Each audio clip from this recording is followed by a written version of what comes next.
from the most spectacular diversity, heritage, and cultures, home of the beautiful men and women.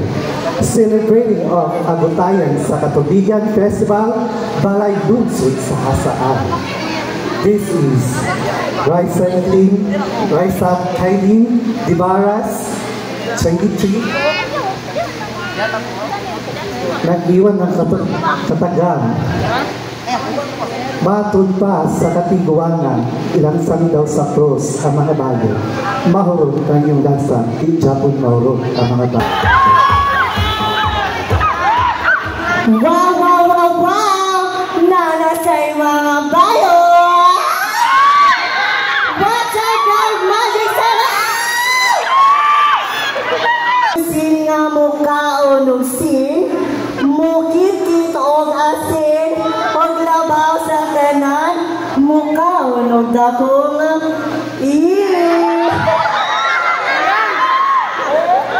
ang baglang na sa iyong harapan ay purong natural.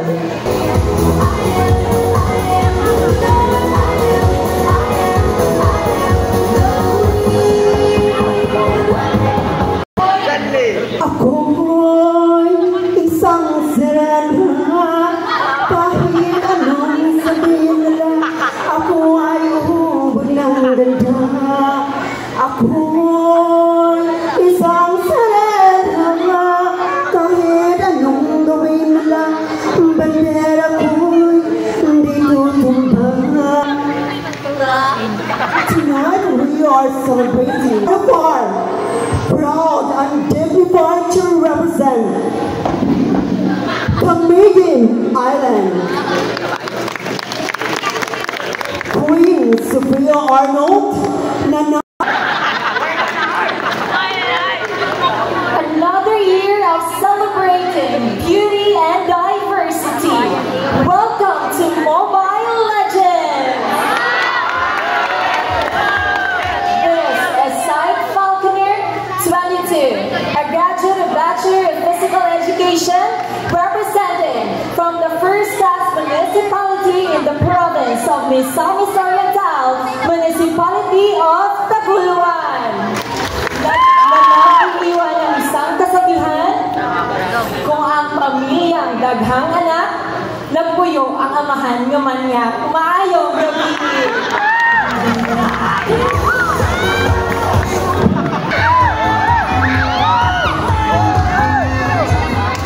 Homosexuality is not to diminish the humanity, but rather it is a manifestation of God's great message to us people, that no matter who you are, and what you become, you deserve to be respected and loved. The woman standing in front of you is none other than Joff Theos the Salas Linsanay, hailing all the way last from the municipality that celebrates the Ginataan Festival, home of the beautiful maidens and the land of rest and recreation, the home of the 7 festivals in Misamis Oriental, representing the municipality of Medina. Ang babaeng nasa inyong harapan ay malabarbie ang atake, walang nagpanti, kay scotch tape ang gipuli.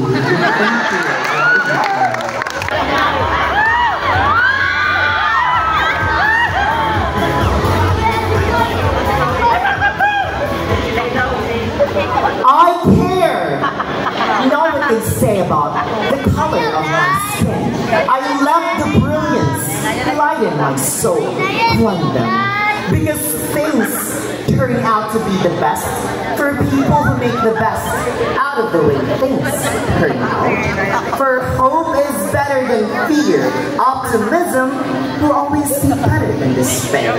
So let us all be loving, hopeful and optimistic, and we will